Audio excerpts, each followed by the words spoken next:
So the next chapter is a very short one called Enhancement. And so we have some advice here from Tsele Nansak Rangro. And he starts talking a little bit about Mahamudra and then Dzogchen. So in Mahamudra, a couple of things that I wanted to point out here. He says, cut worldly attachments, live compassionless in secluded mountain retreats. So another one of those things about getting away from all of the clutter. Free from fear or anxiety, free from attachment or clinging to sense pleasures, and then sustain simply and unrestrictedly the natural flow of your mind. So that can be a good technique, like I said before, especially in the beginning, to get out into nature, get out away from other things, and just being able to rest. Going outside, I mean, the weather we've been having here has been gorgeous. Go outside, even if it's just in your backyard or on your patio or something like that, and meditate out there. It can be very refreshing to your mind. You can enhance your meditative state. And then regarding Dzogchen, he says there are 7 types of conduct. The first one, he says, as a beginner in particular, is bee-like conduct, like a bee. Okay? Integrating numerous Dharma teachings. So we're buzzing around, we've got all these teachings, and how do we integrate those? The second one is conduct of a swallow entering its nest. We cut through misconceptions about oral instructions and ensure that the deviations of doubt, obstacles, and faults do not occur. So a swallow coming into its nest, depending on where the nest is, avoiding all of those things to get to the nest. Following this, during the practice, follow the conduct of a wounded deer to keep to unpeopled mountain dwellings. So you're avoiding those things that cause problems. And the fourth one is keep silence, the conduct of a mute. We've heard that one before too. The fifth one is conduct of a madman. Cast away prejudice, attachment, like, dislike, indifference towards friends and enemies. Okay? People would think you're mad if you're doing that. That's what is referred to there. And then adopting the conduct of pigs and dogs. Be content with whatever happens. And contentment, the Buddha talked a lot about contentment. And just being satisfied with what we have instead of striving and trying to reach out and get. And the seventh one is lion-like conduct, being free from anxiety and casting away hope and fear. So we refer to the lion as being unafraid of anything else that's going on in their environment. So being like that. So his advice then is start with the foundation of love, compassion, and bodhicitta. And then whether male or female, put one pointed effort into the union of Trekcho and Togao. Now we haven't gotten to Togao yet. The next chapter actually has a little bit on it. Entering Togao practice without correctly understanding the vital points of Trekcho is inappropriate. It would be pointless. So again, he's reinforcing the sequence of learning to focus on Trekcho, that Rigpa, the Rigpa state, as the basis from which we go on. So let me continue on then with Togao. The next chapter, chapter 33. Same author. Talks about the unfabricated and natural state of Dharmakaya needs to be maintained at all times. And then we also apply ourselves to the steps of training in luminosity, which is the Togao. So for our practitioners of Togao, we need to trust whatever appears, sounds, colors, lights, peaceful and wrathful deities, bindus, light rays, light paths, pure realms. All of those are nothing other than one's natural manifestation. Rest evenly in the state of having resolved that. Then practice Trekcho and Togao. Trekcho has 3 points: recognizing the essence, deciding on that, and gaining confidence in that. When one does not let those and other points remain, as mere rhetoric, but applies their meaning to one's being, one will perfect the four visions, and the four visions are of Togao, and at best liberate the physical body into the body of light. That's the rainbow body.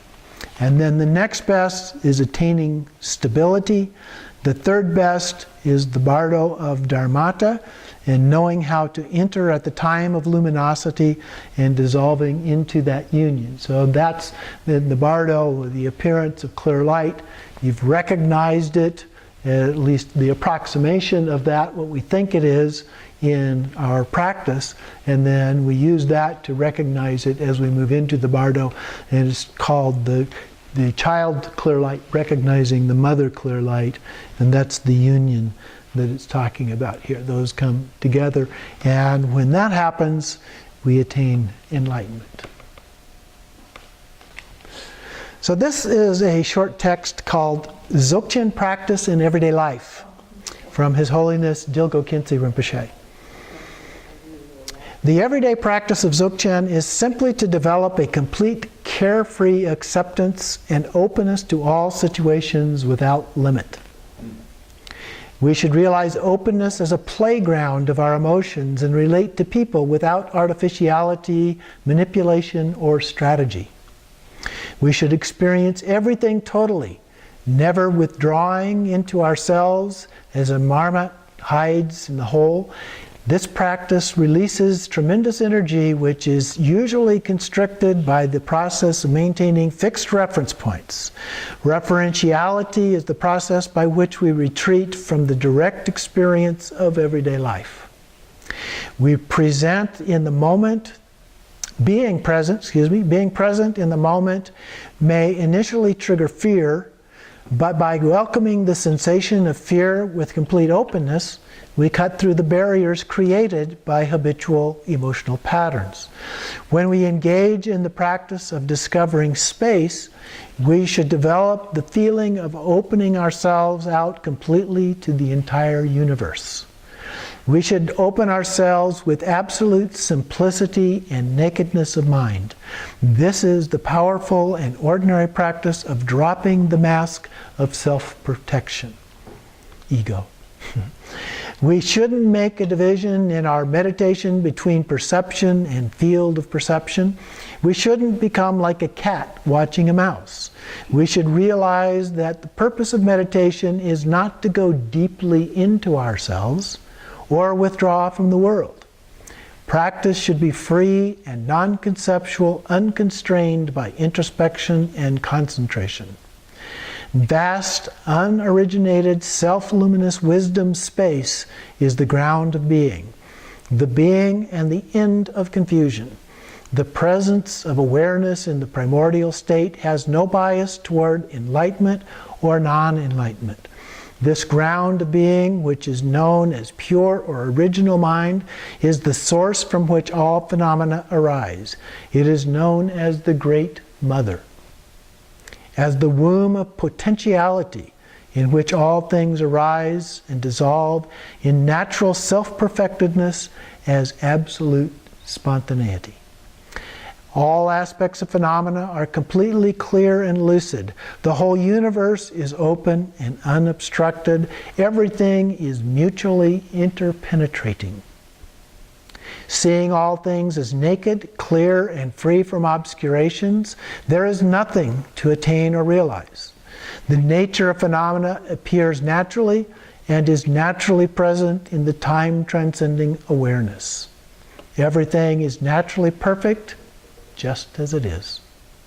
All phenomena appear in their uniqueness as part of the continually changing pattern.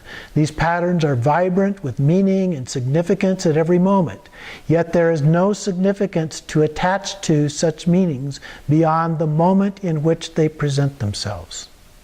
This is the dance of the five elements, in which matter is a symbol of energy and energy is a symbol of emptiness. We are a symbol of our own enlightenment. With no effort or practice whatsoever, liberation or enlightenment is already here.